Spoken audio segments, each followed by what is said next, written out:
President Donald Trump is raging after taking a sermon to the face from Reverend Marianne Budd, who took the opportunity to call out the 47th president to his face and ask that he be a decent person for once. In the name of our God, I ask you to have mercy upon the people in our country who are scared now. There are gay, lesbian, and transgender children in Democratic, Republican, and independent families, some who fear for their lives. And the people who pick our crops and clean our office buildings, who labor in poultry farms and meat packing plants, who wash the dishes after we eat in restaurants and work the night shifts in hospitals, they may not be citizens or have the proper documentation, but the vast majority of immigrants are not criminals. They pay taxes and are good neighbors. They are faithful members of our churches and mosques, synagogues, wadara, and temples. I ask you to have mercy, Mr. President, on those in our communities whose children fear that their parents will be taken away, and that you help those who are fleeing war zones and persecution in their own lands to find compassion and welcome here. Our God teaches us that we are to be merciful to the stranger, for we were all once strangers in this land. You know, I'm not a religious person, okay? But if I was, that's the kind of person that I would listen to and go to for spiritual guidance, okay? She's actually a lot closer to the spirit of the source material than these fake right-wing Christians, okay? How do I know that? I've actually read the Bible. I know it's one of the big reasons that I'm actually not religious is that I actually read the Bible. There's a lot of fantasy stuff, a lot of weird stuff, a lot of contradictions, but at the same time, there also can be a lot of good, lessons that you can take from it and apply to your life. Now, one of the big reasons that a lot of people have left the faith and religion is because of the takeover and perversion of it by the far right, the hucksters, the prosperity preachers, the fire and brimstone hateful evangelicals, all right, telling everybody that they're going to go to hell, they're going to burn for all eternity. If you look at a man, and you're a man too, and all that weird stuff, right? Look, not only that, but you also have the sex abuse scandals that so many of the clergy were involved with, and of course the constant invasion attempts to invade into our politics. Religion, honestly, it's supposed to be about being a source of community, right? Because there's nothing wrong with having your own personal beliefs and worshiping or doing whatever you do on your own time by yourself. But the organized religion part, the organized part, going to church, is really about fostering and taking care of your communities, right? Now, unfortunately, there's so much division now among people, among the different religions, etc. And nobody knows more division more than Donald Trump, who ran on it and won twice. So now his original reaction to it was, I didn't like it. It wasn't a good service. I don't like taking scripture to the face. It wasn't fun. Okay, I get it. All right, and he was bored. But let's be honest. I don't see Donald Trump ever sitting through any sort of service and not being bored to tears, because he doesn't actually believe. He doesn't actually care. Okay, but later on, after this, he went unhinged, put out a statement over on Truth Social. The so-called bishop who spoke at the National Prayer Service on Tuesday morning was a radical left hardline Trump hater. She brought her church into the world of politics in a very ungracious way. She was nasty in tone and not compelling or smart. She failed to mention the large number of illegal migrants that came into our country to kill people. Okay. Many were deposited from jails and mental institutions. Not true.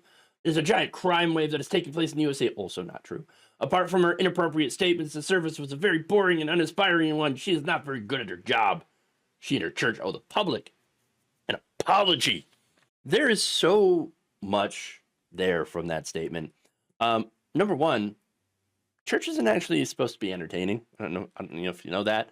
It is supposed to be enlightening. Okay, you are supposed to learn about your truths, the truths of your God and in your community, and how to help and how to be a better, Christian. That's what I thought that it was supposed to be, right? Secondly, all she did was point out things that were true. Okay, immigrants are not driving a crime wave. Okay. Thirdly, the hate against the LGBTQ plus community is making gay and trans people live in fear of what you are going to do to them and what you're already doing to them. Remember, it's been years that they've been called groomers and predators and you're attacking the women, and that's which is not true. Again, none of it's true. They're being blamed for hurricanes and wildfires. And as a result, there have been people that have attacked them, beat them, even killed them. Okay? Now, the real predators, of course, are either a trusted member of the church, ironically, or someone the victim knows personally. Usually, again, the predator happens to almost always be, and not in every case, but almost always be someone who happens to be close to the victim. Okay.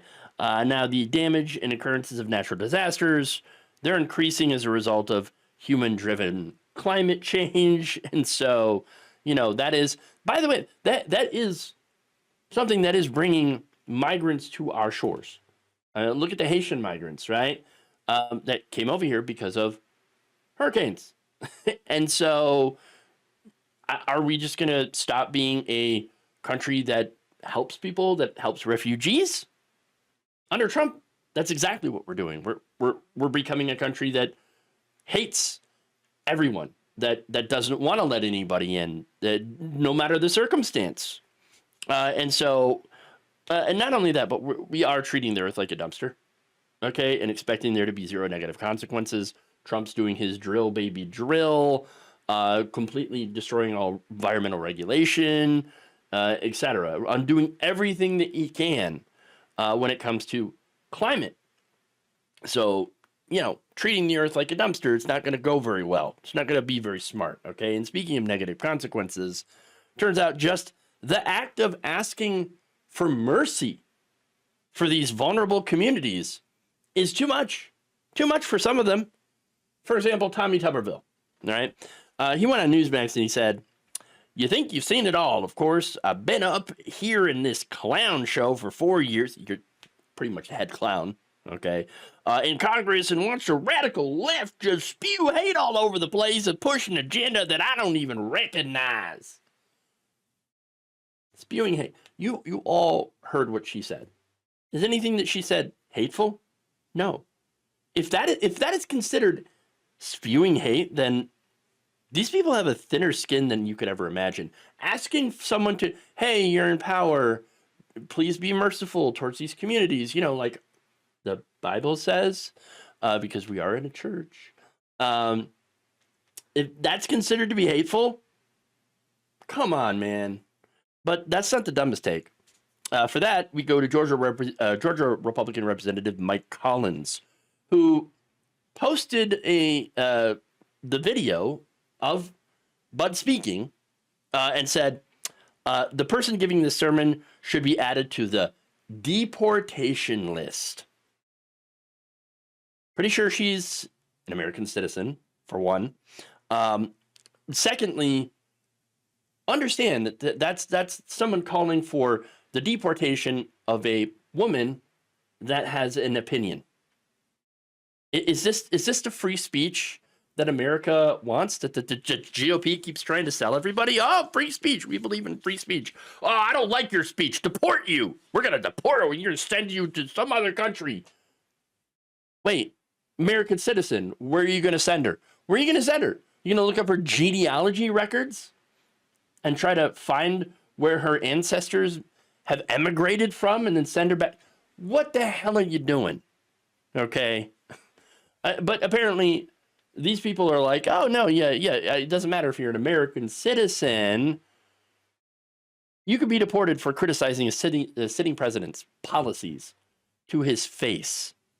Okay, and call for and just calling for mercy from some of those policies. I'm pretty sure that is the most anti-freedom, anti-free speech position you could imagine. I mean, come on, people. It's also anti-religious freedom, by the way. Okay, and that's the other thing, because she is basing her statements on the Bible. The Bible says a lot about welcoming the immigrant and treating them as if you would treat any native-born person, and to love them as you would love yourself. Okay? And Donald Trump would know all about loving himself. I mean, it's literally in there. Look it up. Leviticus 1934, which, by the way, 1934, it's starting to feel a lot like that right now. Okay? There's no passage in there that talks about, oh, you need documentation in order to be treated like a human being. Well, I guess it's a good thing for them that the government is not based on the Bible. They'd have a real hard time justifying how they're treating people right now. Okay? And that reminds me, when Trump said, I can't believe she brought her church into politics. Bro, that's literally what your side has been trying to do my entire life and then some. The difference is, of course, they're trying to bring only the hateful parts into it. When someone tries to bring the not so hateful parts, suddenly, oh, we got to put up the wall of separation. And then possibly deport that person. Look, I want to say good on her, okay, for taking the opportunity to speak some truth to an audience that needs it the most. Not that they would, of course, listen, but maybe others might. Okay, it is brave to be the ones to stand up and actually say these things. I love it when leaders of faith actually start, I don't know, pushing back against the right wing. It's still too rare, but the right wing has been, for too long, perverting faith for their own selfish ends. And it's about time that the real faithful stand up against the garbage. Prior to the inauguration of President Donald Trump, CNN hosts were told by the network's top boss to be deferential to the new incoming president. That's according to a report in the publication known as Status, written by media reporter Oliver Darcy. So he's said that CNN CEO Mark Thompson was basically telling journalists during a routine editorial meeting on Sunday, yo, we got to avoid prejudging Donald Trump. We can't prejudge him. Because, you know, apparently prejudging him, not a good thing to do. Another thing that Thompson said was not a good thing to do is that we should not allow CNN's coverage to relitigate the past. Oh, so all of that gets erased if you get elected president then. Get a free pass by the media, by everything, including the things that you did in your first term. Free pass. Why is it that only Republicans get that free pass? Okay? Look, when Bernie Sanders ran for president, the media literally went back to the 1970s to pull out a paper that Bernie Sanders wrote and was like, oh, look how sexist this is. What a terrible, oh my God, fantasies of, oh my God. They also looked up, you know, the fact that, Tim Walz, did you know he once taught classes in communist China? Oh my God.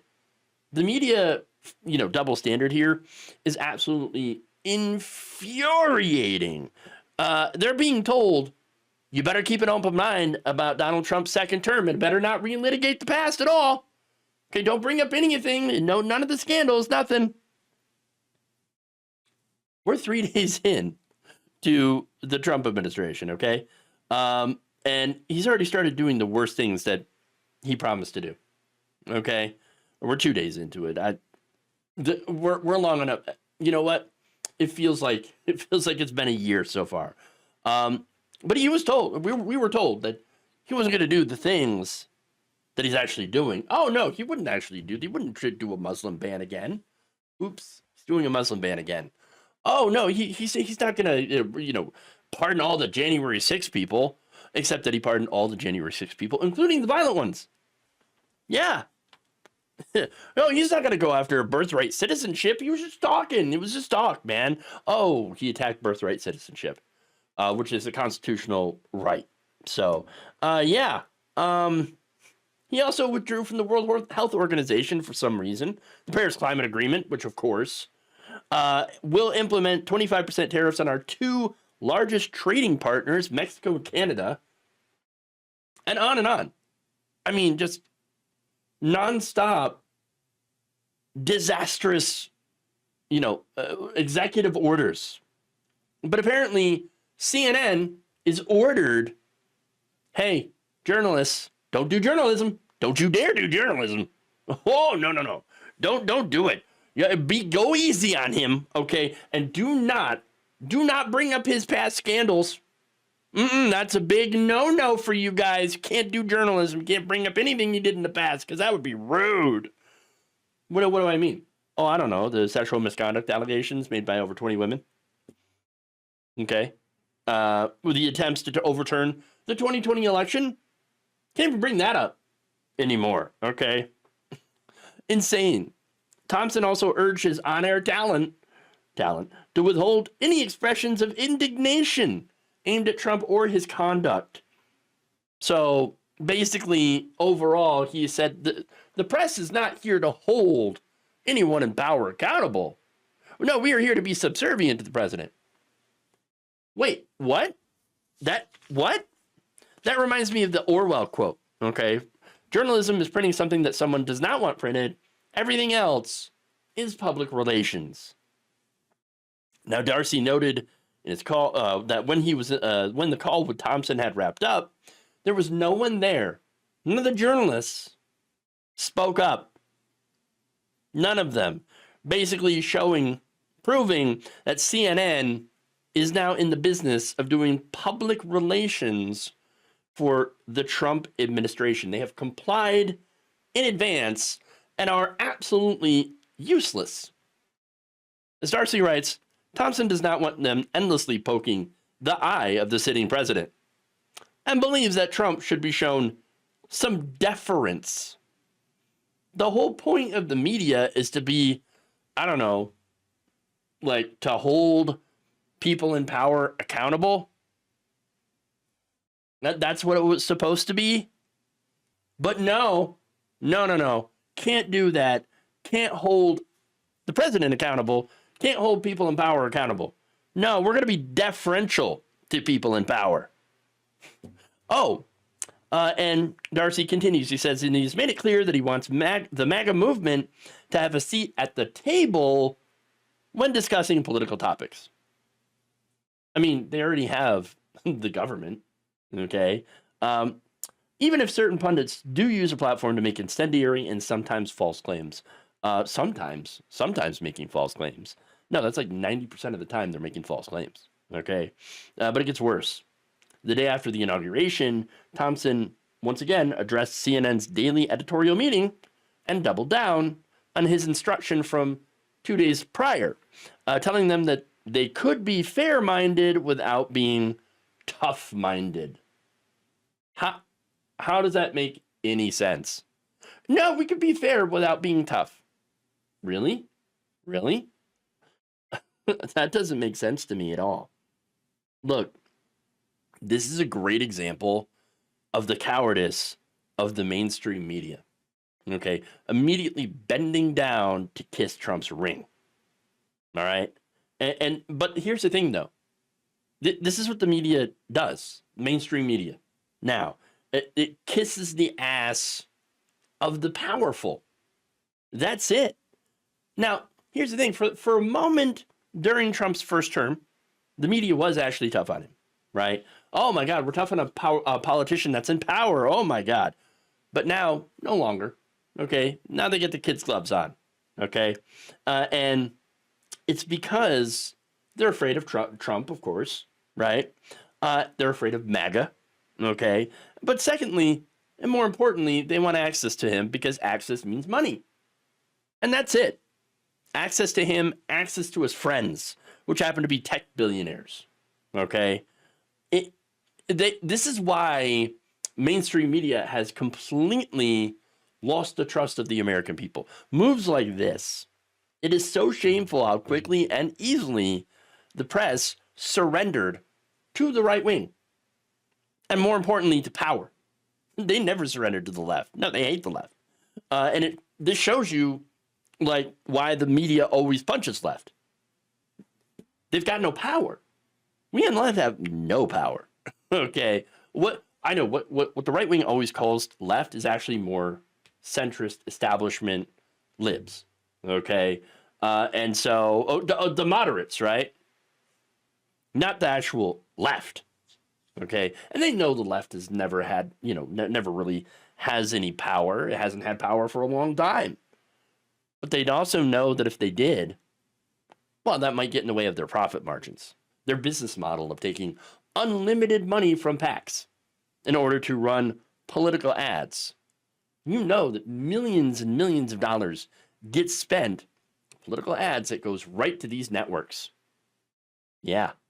And so all that comes from this PAC money, super PACs, political action committees, and all of that gets funneled right into the media, a lot of it in television ads. And they want to keep that train going. So they'll never be in favor of, getting money out of politics, reforming the system, because they lose out on so much revenue. Okay. And so understand this is what they're doing. And this is a great example of the sad, pathetic state of corporate media. A Republican lawmaker in Oklahoma has put forward a resolution allowing taxpayer funding to be used to promote Christianity. Now, wait a minute. This is something that they've been trying to do, right? But Oklahoma voters keep, shooting it down. Now, in 2016, for example, there was an attempt to get rid of something called the Blaine Amendment. So Republicans have been trying to get rid of that. And what it is it's the state constitution. Article 2, Section 5 strictly forbids the use of public money for religious purposes. Okay. The GOP in 2016 tried to do a ballot measure to overturn it, and that ballot measure failed. But not to be dissuaded, State Senator Dana Prito is trying something different. So he, pictured there, recently, I know, nice hat, right? Recently introduced something called Senate Joint Resolution 4, which, if passed, would ask voters to alter the Blaine Amendment just so to where taxpayer money could be used to promote indirectly religion. Okay, currently, Article 2, Section 5, state constitution says that no public money can be used both indirectly or directly to support religion or religious institutions. The amendment, supported by SJR 4, would change the Constitution just ever so slightly so that the only thing that would be banned would be direct financial support of religion. So basically, taxpayer money couldn't be handed to a church to build new church facilities, right? So that would be direct. But indirect, well, okay, so the Republican majority could pass a law, a bill that would fund Bibles for public schools. Yes, and then, those Bibles that are paid for by taxpayer money now could be used to teach Christianity to the students, but under the guise of teaching history. A Bible is a historical document. Which, look, if they could find a whole bunch of different ways to essentially change schools into religious institutions, okay, effectively. Now, it would also allow for taxpayer money to be used for the maintenance of historic buildings that are used for religious services. So if you got an old church that needs some maintenance, well, under this bill, taxpayer money would go to fix up those churches and get them what they need for maintenance, okay? And that could be very broadly interpreted as well. The bill would also allow the state to start funding scholarships for private religious schools. So there's a lot of things that they could do, because it would remove all but most, prohibitions, save for the direct funding of churches, Christianity within the state. That is, that's not good. And they would, of course, do so by altering the state constitution, making it much more difficult to fight against this, because the Blaine Amendment has been used to uphold a ban on taxpayer-subsidized religious organizations. Or basically, let's be honest, it's going to be used to benefit Christianity and only Christianity. Okay, I don't really see any of these Republicans being like, you know what we need to fund more mosques as well. Just to be equal here, we're gonna do some religious funding and rebuild a mosque. Their heads would explode first. All right, they would probably catch on fire. But look, the Blaine Amendment, a very important thing. Okay, the Oklahoma Supreme Court actually ended up citing the Blaine Amendment when they ruled against the state-sponsored Catholic charter school that Oklahoma tried to have built. Okay, so look, this is a tricky way to get past the voters who keep saying we don't want taxpayer money to go to funding churches. Keep the churches separate from the government. But these efforts remind me of how the right continues to chip away at different things that they don't like. For example, it's how they chipped away at campaign finance law. Okay, they weaken the things around the edges. Okay, and then they managed to get like the Supreme Court to declare money to be political speech. Oh, it's just your freedom of speech, but spending money to support a candidate. I mean, that's totally fine, right? And then that led to corporations being considered people. Well, if corporations are people and money is speech, then corporations spending money in political elections is just people talking. That's all it means. And then from there, we go to Citizens United, which is like, well, hey, look, if corporations are people and money is free speech, then you can't prohibit these corporations from, making things called super PACs and shoving unlimited money in those super PACs, which then use their free speech to, advocate on behalf of or against another candidate. So you see how, you give them an inch and they're taking a mile. Okay, and that's what they do. They chip away at these institutions, they chip away at these laws until they can finally deliver their killing blow, which is, also what they did with Roe. Okay, chipping away at that over the years and trying to find, ways to weaken it until it got to the Supreme Court and one of these challenges and then got struck down. So that was another long-term project that succeeded. And so you can bet that getting taxpayer funding of Christianity into government, I mean, that's another one of their goals, getting religion into our government and subsidized by our government. That's not a good thing. Now, that said, for now, this resolution is sitting in a subcommittee, but you can be guaranteed that it's going to make its way out to the voters because of Republican control. So now's kind of the time to get the word out, like, hey, this is coming, all right? Because it is going to get out before the voters, and it will be up to the voters to defeat this. Taxpayer, money should not be going to fund any religion, and I do hope that the Oklahoma's voters, who did strike, did prevent the Blaine Amendment from being struck down before, hopefully continues to keep the Blaine Amendment as it is. Because look, we should want to keep the church out of the government and the government out of the church.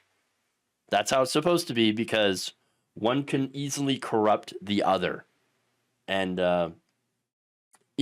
if you're an American, if you're a patriot, and if you're a religious person, then you should be against inviting the danger of mixing church and state. It appears that some of the voters who helped put Donald Trump back into the White House are reacting poorly after the president released violent insurrectionists back onto the streets. So much for law and order, right? And this is according to a report from NPR, who interviewed several Trump voters, like David Brown of South Carolina, who is an ex-police officer. He was like, yeah, I voted for Trump. But then was like, I'm not good with the whole releasing the insurrectionists. He said, quote, "It was an insurrection because to me, he incited those people. But he let them go. I don't agree with it." Yet you voted for him. Okay. He added, "I believe if the rioters were instructed to do something and they did not follow the officers or the police enforcement rules and follow what they said, they should be serving their time. I think it's pretty much a slap in the face of the law establishment. Everyone else has to serve time. They should also." Well, apparently not if you do a crime that Trump likes on his behalf, because that's what the rioters were doing. Okay. If that happens, he will absolutely, and he showed you this, he will absolutely let you out of prison because he too is a felon. Yes. Wasn't shy about it. Now that said, on the other side, Dan Morrow of Iowa. Now this is a guy who voted for Trump 3 times. So he told NPR in a conversation on Tuesday that, hey, look, I know people who attended the rallies and the peaceful gatherings in Washington on the day of the insurrection. So they were in the crowd. They were not in the actual group of rioters that were inside the Capitol. And says, well, I don't think everyone who was at the Capitol should stay locked up. It's tough to reconcile that, though. I'm sure there's going to be a lot of people that are upset about the Jan 6 people. I can understand it.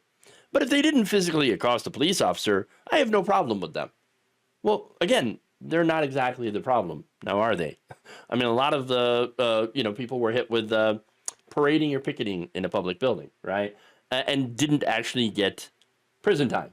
Some of them got probation, things like that. But here's the thing.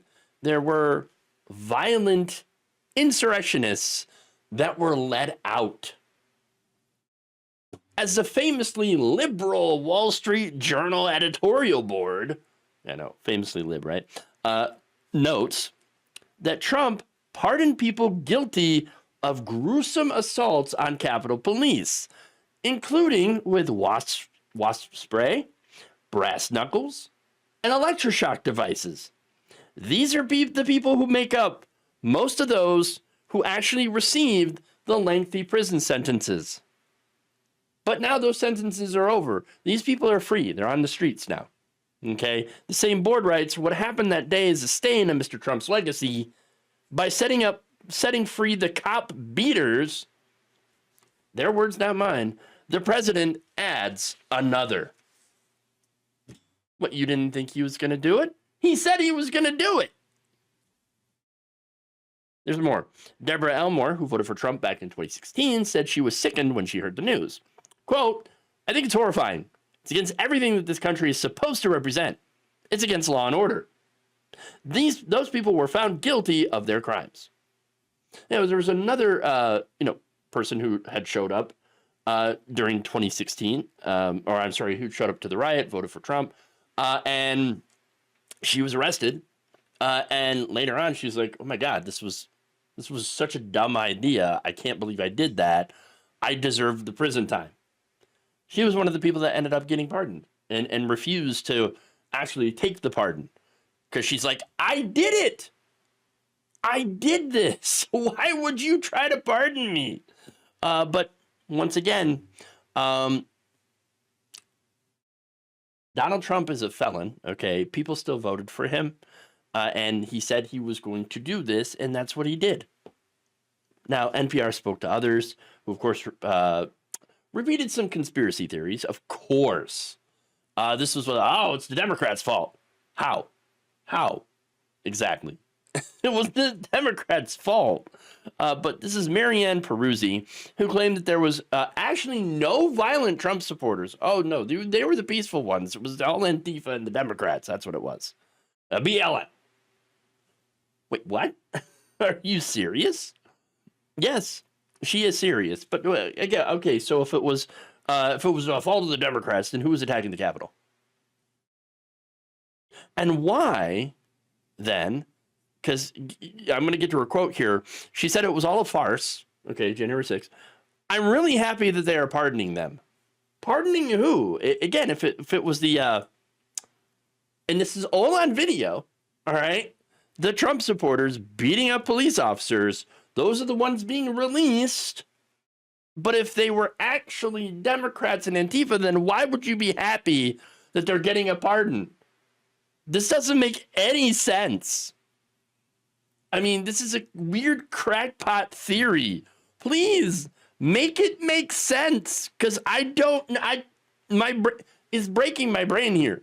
All right, the mental hoops that she's having to, jump through, the pretzel logic. All right, that's tying up her brain into a very crusty, something. I don't understand, but we're not done. We're not done though. We're done with the weird conspiracy theorist person, but criticism. Trump supporting congressmen are speaking up, like Senator Tom Tillis. Okay. He said that he's worried that Trump's pardons could set a precedent that, quote, police officers could potentially be assaulted and there's no consequences. Well, yeah. He said, also, I think that it raises a legitimate safety question here on Capitol Hill. He then, after that, went on to attack Biden for doing a preemptive pardon for his family. Of course. So not only is Tom Tillis only worried about himself and his own safety, obviously, but also all right, I got to ask, why then are you surprised that Donald Trump did what he said he was going to do? He said he was going to pardon the January 6ers, Capitol rioters. So then, if he's true to his word, held to his word, then why would you be against the Biden pardons? Because he said, I'm going to go after Biden's family. I'm going to go after the people that did the January 6th, committee. I'm going to come after them too. So Biden's like, all right, I'm going to pardon you then.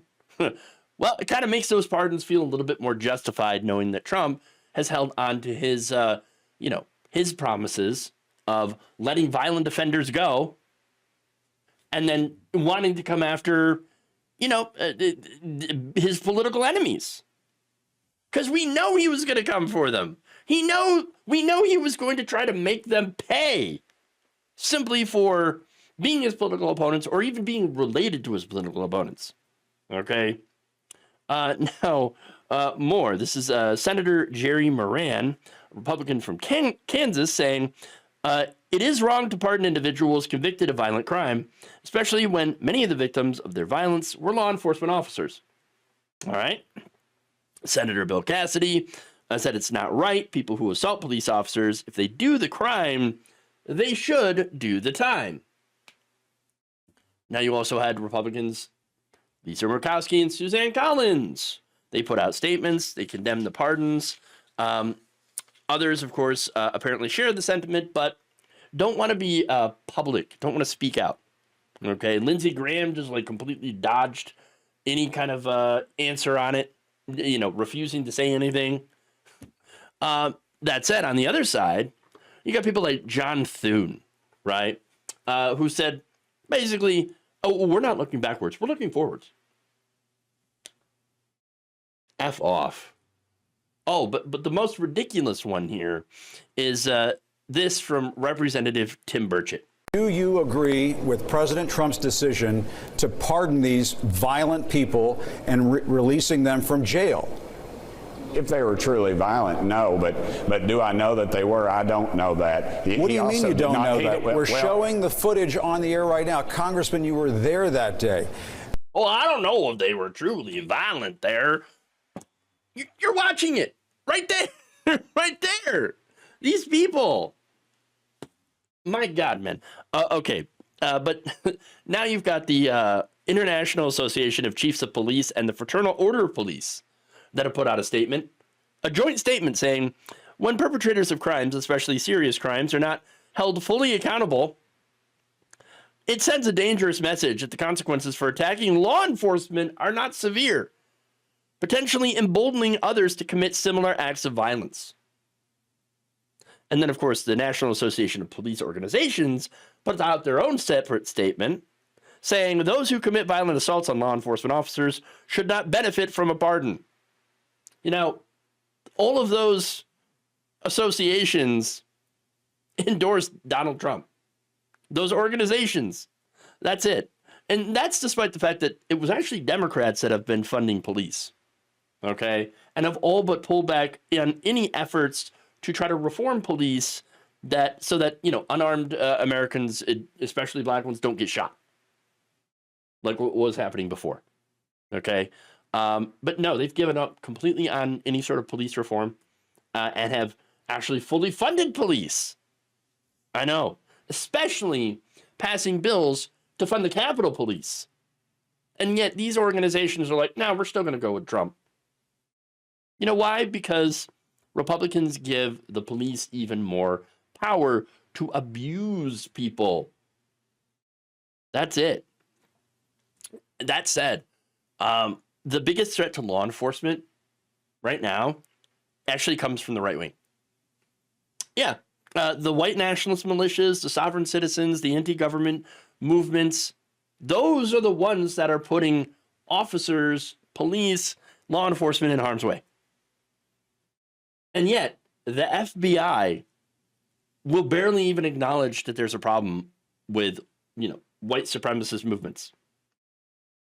Representative Jamie Raskin said that the bureau managers at the FBI have disavowed previously released FBI intelligence reports warning about white supremacy in law enforcement, and stated that they did not consider that the infiltration, okay, of right-wing groups in law enforcement a significant concern. Not only that, but they also don't seem to, you know, think that these white nationalist groups, these militias, or just even the random lone right-wing attackers are a problem. I guess apparently their big problem is, you know, students who wear keffiyeh and say Free Palestine. Okay, that's their major concern. It's pathetic. Pathetic. Look, I got to tell you, we warned them and nobody listened. Of course not. And so, hey, now we're just going to have to sit back because we have no power. Nothing we can do. So we just have to sit back and watch what happens to the people that voted to have leopards eat their face. A drunken tourist in Miami Beach was arrested after spewing racist language at a bartender and physically assaulting another. Why? For trying to get him to pay his tab. So now Michael Nixon, 42 of Virginia, allegedly told a bartender that, hey, I'm not paying. I'm not paying my bill because MFR, I live in America. I thought this was America. You know, where you can get out of paying your bar tab. According to an incident report, he told the bartender, I won't pay S. English, MFR, I live in America. You speak English. I don't know. It doesn't sound like you're speaking good English, at least. Hey, just because you don't understand what someone is saying doesn't mean that they're not speaking English. You might just be too drunk to understand what they're saying. Or in this case, like, you don't agree with what they're saying. Like, hey, you owe us money for your bar tab. You need to pay up. Oh, I don't speak English. I don't understand you. Yeah, okay. So what had happened? He was allegedly at Norman's Tavern on North Beach and had racked up a tab of $130.81. Wow. That's, even for a bar, I kind of feel like that had to have been a lot of drinks. Like, a lot, or some pretty expensive ones, right? I mean, whatever happened to, like, $2 drafts or $1 drafts? Like, Man, it must be inflation, right? But anyway, so he racked up this bill, and the bartender's like, all right, at some point you got to pay up. All right, you got to pay up. To which he responded, English, B, effing Trump is going to deport your ass. Ah, and there it is. Of course, of course. I mean, yes, it's America. You're supposed to speak English. So we know that, yes, this was somebody who was being racist towards a Latino bartender. Okay. Now, look, this is not a surprise. Okay. Donald Trump was elected. He just assumed the presidency. And when that happened last time, the racists were emboldened, and so they're emboldened once again. All right, and I've got to say though, the ones they're not sending their best. All right, they're not sending their best racists.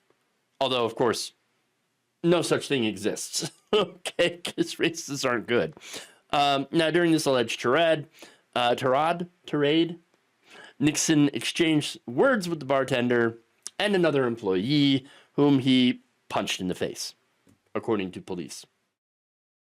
Quote, his increasingly aggressive behavior led the workers to allow him to leave to prevent further physical assaults. As Nixon went to leave, he also intentionally struck the bartender by forcefully moving his body forward, specifically his left shoulder, towards him. So it's like a body check. Nixon then allegedly left Norman's Tavern, but came back later. Wait, why would you come back? While the police were responding. Online court records showed that he was then taken into custody on a felony charge of battery with prejudice and misdemeanor counts of criminal mischief, defrauding an innkeeper because he didn't pay his bill, and disorderly conduct. He was then locked up. He's still locked up on Tuesday, at least, on a $5,450 bond. So there you go. Once again, seeing drunk racists feel emboldened to invoke Donald Trump and Trump's going to deport you. And the reason that they're doing it is because they've been shown that they can get away with just about anything. I mean, Trump did anyway. Capitol rioters got away with what they did. The violent ones. So, I mean, they see that and they're like, well, we're unstoppable. We can get away with everything and anything. Thing is, that's not true. Unless the president plans on pardoning every racist jackhole who punches their bartender because they didn't want to pay their bill, he's going to have some legal issues to work out himself. Wasn't exactly his smart plan. All right. In this case, obviously, he seems to not be able to get away with it. That said, with Trump back in office, it's pretty clear that these people feel as though they can do whatever they want. They can be their worst selves. And that was a problem before. I mean, it's not just about randos from Virginia hanging out in Florida. You've got high-profile bankers telling Fortune that, oh, man, Trump's election has made me feel free. Free in what way? Well, obviously to say slurs, like the R slur. I can freely say it now without being canceled. And I can say things like wet ass P word without even, worrying about being canceled by those women folk that always give me problems. Let me tell you what. But I am free now to slur my ass off.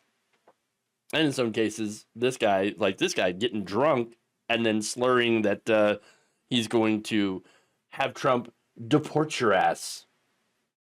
Because, I don't want to pay for my drinks. I mean, yeah. So there you go. This is the first example that I've been aware of. New example of somebody invoking Trump in order to excuse themselves for being their worst selves. Okay. And there will be more. There will be so many more, thanks to our illustrious new president. Thank you for watching. If you enjoyed this video, please like, share, subscribe, hit the bell icon in order to get notified whenever a new video is released. And if you want to support independent, progressive media through this difficult time where it seems like everybody is shutting down, you can become a member on our YouTube page, you can become a subscriber on Facebook, or you can go to my Patreon. It's patreon.com/Jeff Waldorf. Thank you.